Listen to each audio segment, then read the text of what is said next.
बिस्मिल्लाहिर्रहमानिर्रहीम।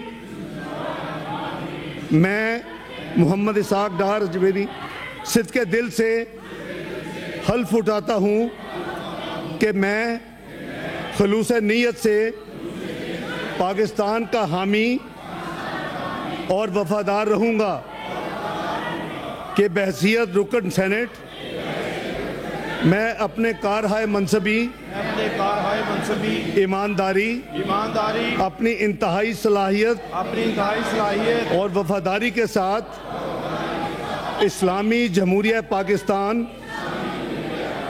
के आइन और कानून और सेनेट के कवायद के मुताबिक और हमेशा पाकिस्तान की खुद मुख्तारी, सालमियत, इस्तेहकाम, बहबूदी और खुशहाली की खातर अंजाम दूंगा कि मैं इस्लामी नज़रिया को बरकरार रखने के लिए कोशा रहूँगा जो क़याम पाकिस्तान की बुनियाद है,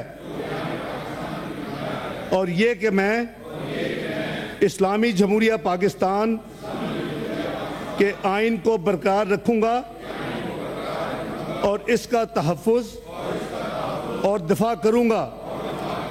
अल्लाह ताला मेरी मदद और रहनुमाई फरमाए, आमीन। मेरी तरफ से सब नए इलेक्टेड मेंबर्स को बहुत बहुत मुबारक हो।